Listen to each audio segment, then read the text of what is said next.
palavra de Deus, ou ligue a sua Bíblia em Mateus capítulo 26, versículo 26. Mateus 26, 26. Mateus todo mundo sabe onde que está, né? Judas era mais complicadinho, mas Mateus é mais simples. Mateus capítulo 26, versículo 26. Amém? Todos acharam? Amém?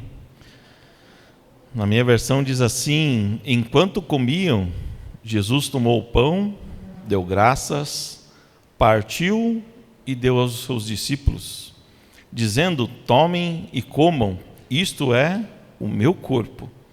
E em seguida tomou o cálice, deu graças e ofereceu aos discípulos, dizendo: bebam dele todo, isto é o meu sangue da aliança, que é derramado em favor de muitos, para perdão dos pecados.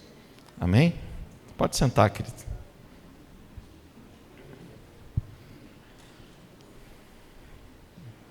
Amém? É uma responsabilidade tremenda pregar no culto de Santa Ceia. E eu já sabia que eu ia pregar, e eu tinha preparado uma mensagem. E ontem à noite, eu senti no coração: você não vai pregar isso. Você vai pregar outra coisa. E é essa mensagem. E eu queria perguntar uma coisa para os irmãos. Se os irmãos vieram aqui para adorar a Deus, outros vieram por religiosidade, outros vieram para adorar mesmo, outros vieram buscar curas, buscar bênçãos, e não tem nada de errado nisso. Mas eu quero fazer uma pergunta e quero que você responda para si mesmo. Você conhece Jesus Cristo? Parece uma pergunta fora de contexto, porque nós estamos numa igreja cristã, e vem essa pergunta: você conhece a Jesus Cristo? E é essa pergunta que eu faço para a igreja. Você entende verdadeiramente a obra que Ele fez na cruz do Calvário? Você consegue compreender desde o começo, desde os primeiros passos? Desde quando nós começamos a ler no livro de Gênesis, ele sempre fala de Jesus Cristo. Quando nós vamos para o tabernáculo, está falando de Jesus Cristo. Quando vamos para os profetas maiores, eles falam de Jesus Cristo. Quando nós vamos para os menores também, e tem várias profecias falando que o Salvador viria para nos salvar. E eu queria que você abrisse a tua Bíblia lá em Isaías 53. É um texto bem conhecido, mas esse texto eu vejo assim como um resumo do que o Salvador viria a fazer. Isaías 53 já fala assim, o profeta Isaías já fala assim: quem deu crédito à nossa pregação? Quem deu crédito? E a quem se manifestou o braço do Senhor? Porque ele foi subindo como renovo perante ele, e como raiz de uma terra seca, não tinha beleza nem formosura. E olhando nós para ele, não havia boa aparência nele, para que o desejássemos. Era desprezado e o mais rejeitado entre os homens, homens de dores, e experimentado nos sofrimentos. E como de quem os homens escondiam o rosto, era desprezado, e não fizemos dele caso algum. Verdadeiramente ele tomou sobre si as nossas enfermidades, e as nossas dores levou sobre si, e nós o reputávamos por aflito, ferido de Deus e oprimido. Mas ele foi ferido por causa das nossas transgressões, e moído por causa das nossas iniquidades. O castigo que nos traz a paz estava sobre ele, e pelas suas pisaduras fomos sarados. Todos nós andávamos desgarrados como ovelhas, cada um se desviava pelo seu caminho, mas o Senhor fez cair sobre ele a iniquidade de nós todos. Ele foi oprimido, afligido, mas não abriu a boca. Como um cordeiro foi levado ao matadouro, e como a ovelha muda perante os seus tosqueadores, assim ele não abriu a sua boca. Da opressão e do juízo foi tirado. E quem contará o tempo da sua vida?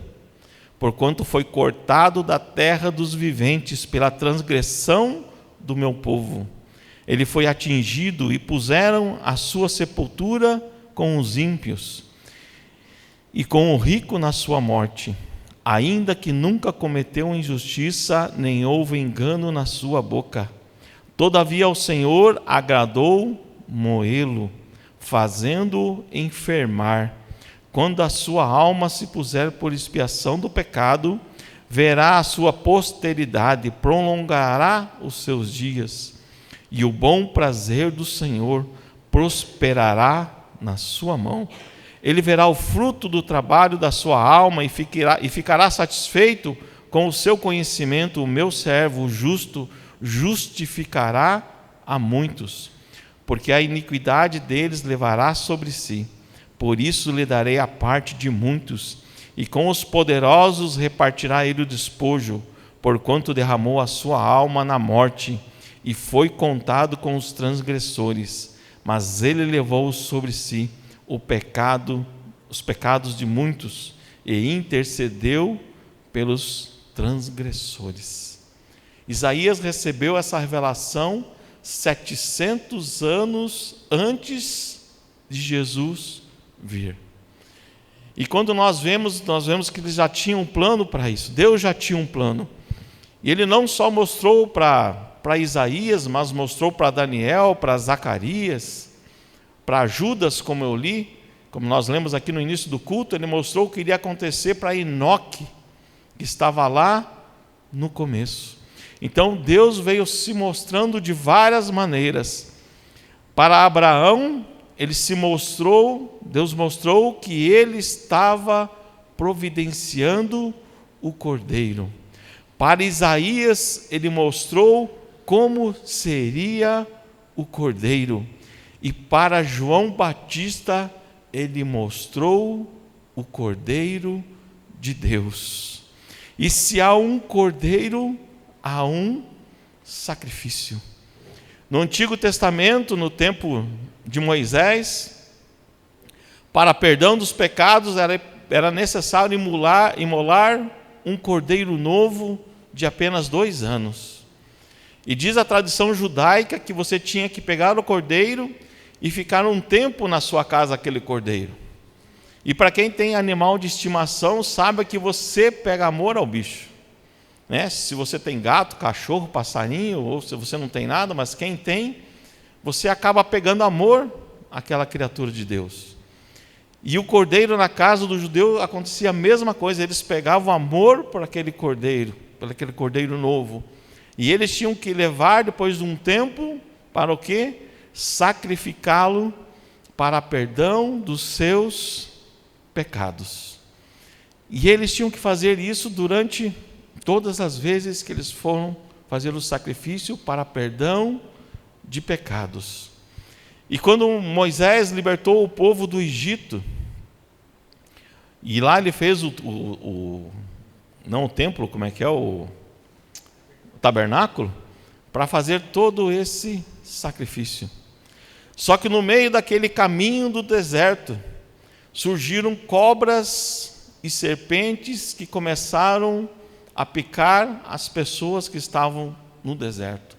E aquelas pessoas começaram a adoecer, e serem prejudicadas. E Moisés clamou a Deus, e Deus deu uma instrução para Moisés: olhe, põe uma cobra e suba ela numa cruz, e quem olhar para ela, quem for picado pela serpente e olhar para aquela cruz, será curado. E lá no livro de João, o próprio Jesus fala a mesma coisa. E como Moisés levantou a serpente no deserto, assim importa que o Filho do Homem seja levantado, para todo aquele que nele crê não pereça, mas tenha a vida eterna. Ou seja, nós sabemos, Jesus sabia como ele iria morrer. Ele iria ser pendurado no madeiro por os nossos pecados. Mas ele também fala que aquele que olhar para a cruz será curado, será transformado. A cobra no deserto mordia e causava dor, né? E olhando para aquela cobra, para aquela cruz que Moisés fez, eles eram curados. A mesma situação nós passamos hoje. Quando nós estamos aflitos, amargurados, ansiosos, depressivos, quando nós olhamos para a cruz, nós somos curados, somos sarados, corpo, alma e espírito. O que eu posso dizer da samaritana quando ela olhou para Jesus, quando ela viu Jesus? Aquela mulher nunca mais foi a mesma. Ela foi transformada. E o próprio Jesus fala assim: olha, e quando eu for levantado da terra, atrairei todos os homens a mim. Está lá em João 12:32. Quando eu for levantado da terra, atrairei todos os homens a mim. Aí eu pergunto, você já foi atraído por Jesus? A cruz é a base da nossa vitória. É a base de tudo, a salvação de todos os que creem na sua morte e ressurreição. Aí eu pergunto, você crê nisso? Você entende o que Jesus, qual era o plano de Jesus aqui na terra quando ele estava vivo? De ser morto e crucificado? Jesus estava no alto céus. Quando nós lemos o livro de Gênesis, nós percebemos que Jesus estava junto com Deus na criação. Ele estava num lugar tremendo e maravilhoso. Ele precisava sair do seu santuário dos céus e vir à terra e viver como nós? Ele precisava disso? Mas não, mas ele se despojou de toda a sua glória. E por que isso? Por amor a mim e a você, por amor a nós. E quando falo que Jesus se despojou de toda a sua glória, se você for lá para João 19:23, quando Jesus já estava crucificado, os soldados pegaram as suas vestes e dividiram entre eles. E quando pegou a túnica, que era uma túnica com uma costura única, não dava para dividir ela, porque se rasgasse ela perdia o valor. E o que os soldados fizeram? Lançaram sorte daquela túnica. Então imaginem a cena, o próprio Jesus ali crucificado, ele olhando embaixo dos seus pés, os soldados lançando sorte ou fazendo jogo. Por isso que eu tenho para mim de nunca jogar em loteria ou comprar rifa ou coisas assim que envolvam dinheiro.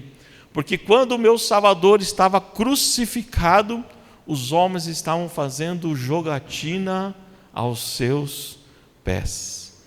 Mas se você não percebeu na leitura, além disso, além de ele se despojar da sua glória, Jesus foi crucificado totalmente nu.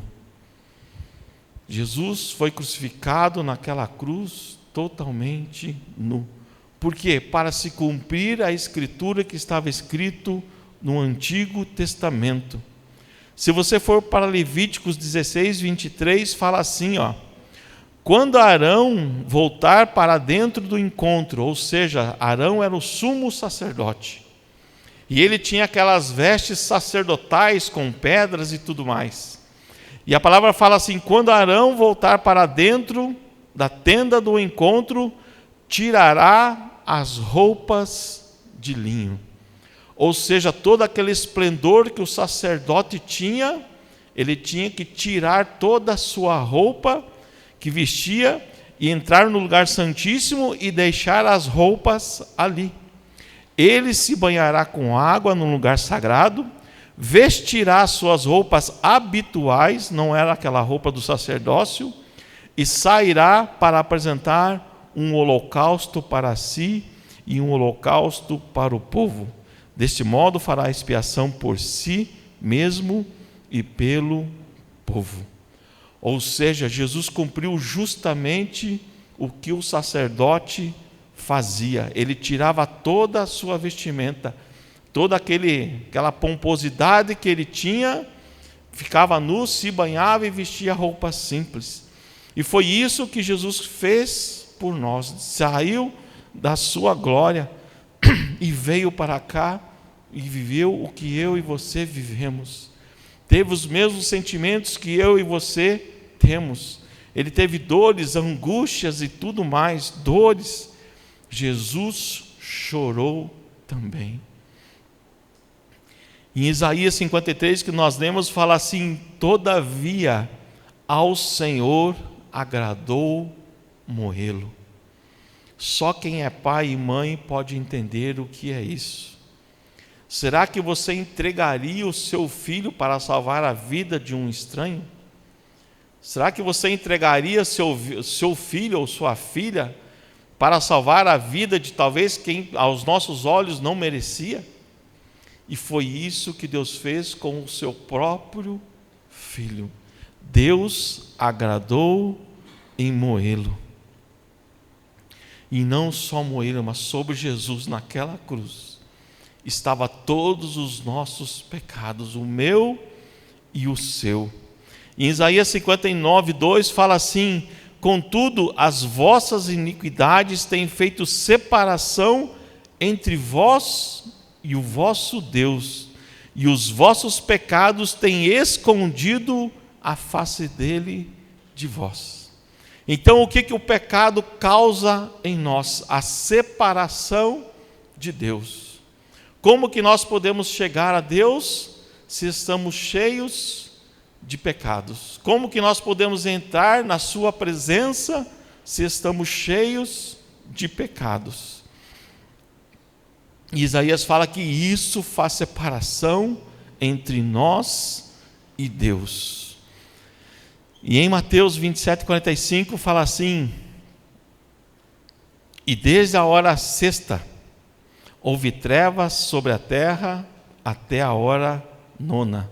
E cerca da hora nona bradou em alta voz, dizendo, Jesus, né? Eli, Eli, lama sabactani. Um pouco antes, um dia antes, Jesus estava no Monte das Oliveiras orando assim: Pai, se possível, passa de mim este cálice. Eu já preguei isso uma vez e está lá no YouTube. O que era esse cálice? E Jesus, ele não estava dizendo que queria fugir da cruz. Jesus não estava pedindo um plano B, uma outra opção. Ele sabia que iria para a cruz. Porque ele mesmo falou assim: na hora que eu for levantado, atrairei todos os homens a mim. Então Jesus sabia que ele iria para a cruz. Mas por que ele falou assim: Senhor, passa de mim este cálice? Porque naquela hora que ele estaria na cruz, ele estaria bebendo o cálice da ira de Deus, ou seja, ele estava levando o meu e o seu pecado naquela hora. E naquela hora, como a gente leu em Isaías, o pecado faz separação entre nós e Deus. E a maior dor de Jesus não foi ser chicoteado, não foi receber uma cruz em sua cabeça, não foi os pregos na sua mão e nos seus pés, não foi uma paulada que ele recebeu, não foi o escárnio que ele recebeu, mas a maior dor de Jesus naquela hora foi a separação entre ele e o Pai. Tanto é que ele clama: Deus meu, Deus meu. Se você for para os evangelhos, todas as orações de Jesus, ele fala: Pai, Pai, Abba, Pai. Nenhuma vez ele fala a Deus, mas naquela hora ele já não estava mais como filho. Ele fala assim: Deus meu, por que me desamparaste? Naquela hora Jesus estava sozinho naquela cruz. Naquela hora ele estava humanamente ali, levando o meu e o seu pecado. E o que estava acontecendo no céu naquela hora? Se você for por o Salmo 18, você vai ver a atitude do Pai. Deus, quando viu o que estavam fazendo com o seu filho, matando um cordeiro sem mancha, sem pecado, sem nada, diz lá no Salmo 18 que Deus se levantou do seu trono, ele respirou forte e fez... E diz a palavra de Deus que saiu fogo das suas narinas. E ele subiu nas asas de um querubim. E ele deu a volta no universo. E quando ele passou em frente ao sol, o sol fez reverência a Deus. E quando nós vamos para a hora da cruz, como diz ali, se fez trevas por 6 horas. Por 3 horas se fez trevas na hora que Jesus estava sendo crucificado. Era a hora que Deus estava passando sobre o sol. E o que Jesus sentiu na cruz aquela hora? Além da dor e tudo mais. Se você for para o Salmo 22, no versículo 1 ele fala assim: meu Deus, por que me abandonaste? Por que estás tão distante dos meus gemidos por socorro? No versículo 11, no mesmo Salmos, fala assim: não permaneças distantes de mim, pois o sofrimento está próximo e ninguém mais pode me ajudar. Meus inimigos me rodeiam como touros, sim, touros ferozes de Baçã me cercam. Abrem a boca contra mim como leões que rugem e despedaçam a presa. Minha vida é derramada como água. Todos os meus ossos estão desconjuntados. Meu coração é como cera que se derrete dentro de mim. Minha força secou como um caco de barro. Minha língua está grudada ao céu da boca. Tu me deitaste no pó, à beira da morte. Meus inimigos me rodeiam como cães. Um bando de perversos me cercam. Perfuro minhas mãos e meus pés. Posso contar todos os ossos do meu corpo. Meus inimigos me encaram e desdenham de mim. Reparte minhas roupas entre si e lançam sorte por minha veste. Ó Senhor, não permaneça distante, és minha força, vem depressa me ajudar. Era isso o que Jesus sentia naquela cruz. Salmo 22. E ele estava lá como um ser humano, levando o meu e o seu pecado. E um pouco mais para frente, no João 19:30, ele pede água. Ele estava sem beber água há mais de 24 horas, sem comer e sem beber, porque ele estava orando no monte do Getsêmani. Foi quando prenderam ele e levaram ele a um julgamento injusto, onde deram chibatadas nele, chicotes, rasgaram as suas vestes, cuspiram nele e não deram nada de beber ou comer. E quando ele foi para aquela cruz, numa certa altura ele pediu água e lhe deram vinagre e Jesus cuspiu para fora. E quando Jesus tomou o vinagre, ele disse: está consumado. E inclinando a cabeça, entregou o Espírito. a palavra grega que Jesus usou é tetelestai. Ele usou essa palavra propositalmente, tetelestai. Tetelestai era uma palavra usada por servos, por escravos, por aqueles que serviam. Então, quando um escravo recebia uma ordem e ele ia lá e cumpria essa ordem, ele chegava para o seu senhor e falava assim: tetelestai, está cumprido, porque Jesus veio como servo. A outra tipo de pessoas que usavam era um artista. O artista, quando pintava o seu quadro, ele estava lá pintando e fazendo, ou a sua obra, e quando ele terminava a sua obra, ele dava alguns passos para trás e admirava a sua obra e falava: tetelestai, está feito. E a obra da cruz estava feita. A obra de redenção nossa estava feita. E a outra pessoa que usava essa palavra era o sacerdote. Quando o judeu levava o sacrifício dele, ele pegava aquilo lá e começava a assar o cordeiro. E deixava lá o cordeiro queimando.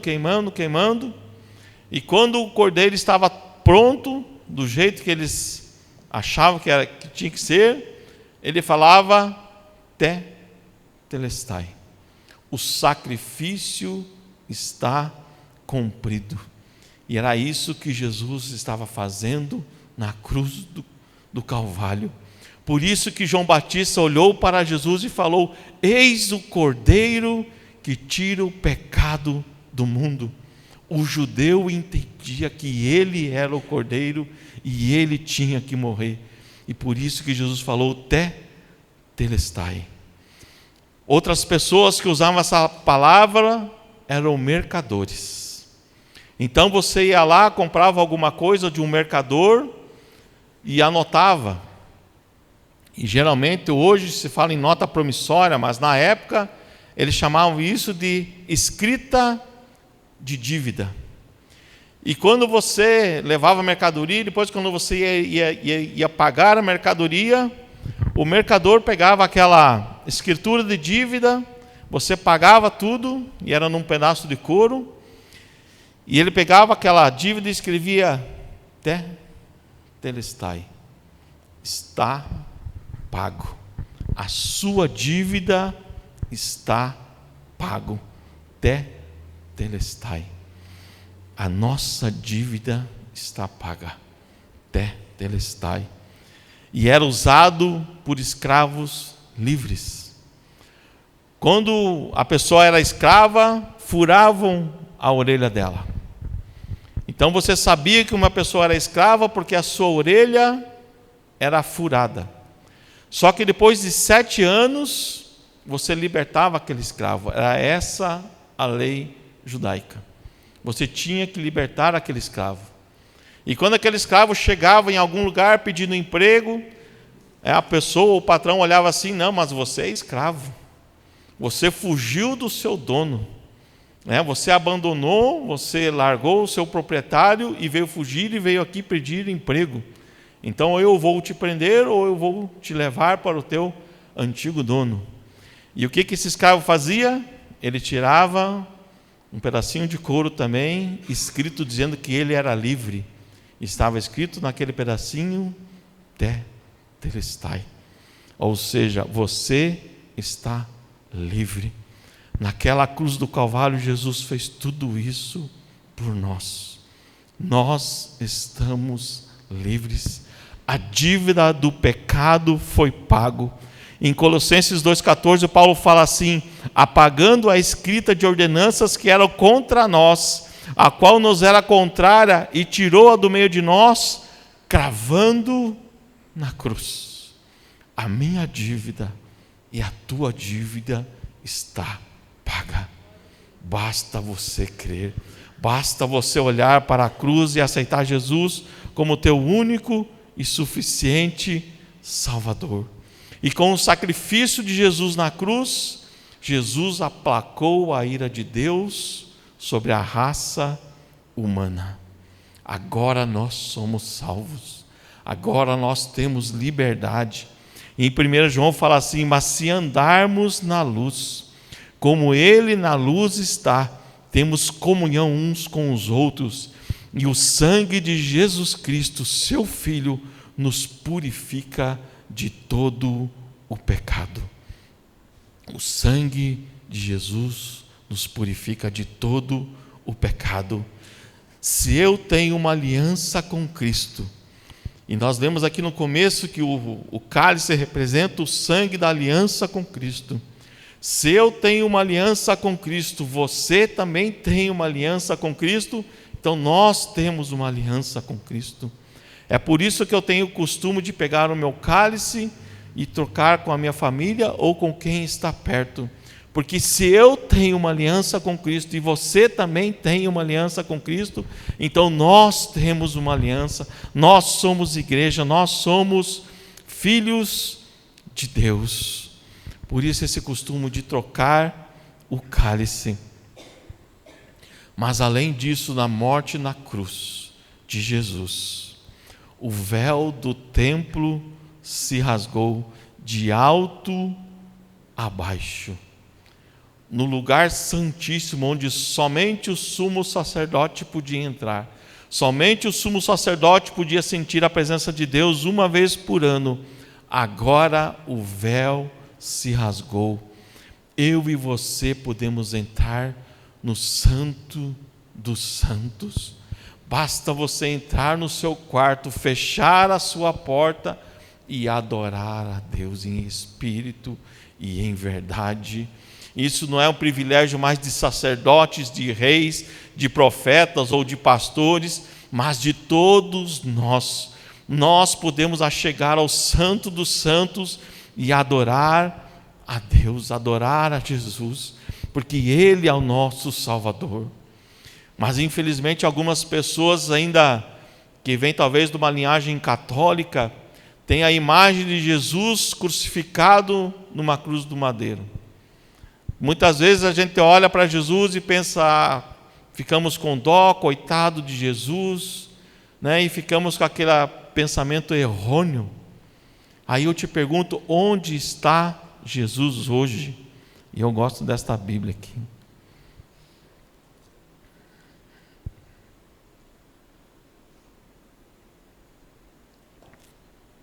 Onde está Jesus hoje e como Ele está? Você já se perguntou isso? Como está Jesus hoje? Apocalipse 1:10. Quando João estava na ilha de Patmos, o Senhor o chamou, o Senhor se revelou para ele. E fala assim a palavra de Deus: no dia do Senhor, achei-me no Espírito, e ouvi por trás de mim uma voz forte como de trombeta que dizia: escreve num livro que você vê e envia a 7 igrejas, a Éfeso, a Esmirna, a Pérgamo, a Tiatira, a Sardes, Filadélfia e Laodiceia. Voltei-me para ver quem falava comigo. Voltando-me, vi 7 candelabros de ouro, e entre os candelabros de ouro alguém semelhante ao Filho do Homem, e com uma veste que chegava a seus pés, e um cinturão de ouro ao redor do peito. Sua cabeça e seus cabelos eram brancos como a lã, tão brancos quanto a neve, e os seus olhos eram como chamas de fogo, os seus pés eram como bronze numa fornalha ardente, e sua voz como o som de muitas águas. Tinha na sua mão direita 7 estrelas, e da sua boca saía uma espada afiada de 2 gumes. Sua face era como o sol quando brilha em todo o seu fulgor. Quando o vi, caí aos seus pés como morto. Então ele colocou a sua mão direita sobre mim e disse: não tenha medo. Eu sou o primeiro e o último, aquele que vive. Estive morto, mas agora estou vivo para todo sempre, e tenho as chaves da morte e da vida. ou da morte e do Hades. Jesus hoje está glorificado. Aquele que foi crucificado nu está com novas vestes. Aquele que se despojou de toda a sua glória agora está glorificado. Aquele que morreu agora está vivo e mais vivo do que nunca. E eu vou dizer para você, eu falei com ele hoje. Você falou com ele hoje? Você pode falar com ele, você pode ter intimidade com ele. É isso que ele fez naquela obra da cruz. Foi por amor a nós. Foi por amor a nós. E Paulo diz nas suas cartas: eu estou crucificado com Cristo. Aí eu te pergunto, você está crucificado com Cristo? Você está crucificado com Cristo? Quando uma pessoa está crucificada, ela olha para a direita, ela consegue olhar para a esquerda, ela consegue olhar para baixo, ela consegue olhar para cima e consegue olhar para frente. Ela não consegue olhar para trás, porque aquilo que ficou antes de conhecermos a Cristo não interessa mais, é passado. Largue o seu passado e deixe ele lá, olhe para frente. Se você dirige um carro, você vê que o teu para-brisa é enorme e o espelho retrovisor é pequeno, e tem muita gente vivendo olhando pelo espelho retrovisor. E não é isso que Jesus quer, não é isso que Ele fez por nós. Ele quer que nós olhamos para frente, olhe para frente, aceite Ele como teu único e suficiente Salvador. E para encerrar, Apocalipse 3:20. Muita gente usa esse versículo para evangelismo, mas esse versículo foi escrito para uma igreja, a igreja de Laodiceia. Se nós lermos a carta da igreja de Laodiceia, é a igreja perfeita. O diaconato funciona maravilhosamente, os irmãos são abastados, a comunhão, tudo funciona como tem que funcionar. O pastor é bom na palavra, os professores são bons, tudo funciona. Só uma coisa que Jesus fala: eis que estou à porta e bato. Se alguém ouvir a minha voz e abrir a porta, entrarei e cearei com ele e ele comigo. Eis que estou à porta e bato. Jesus quer compartilhar com você. Jesus quer viver as tuas dores, porque Ele levou na cruz do Calvário a sua e a minha dor. Fica de pé, meu irmão.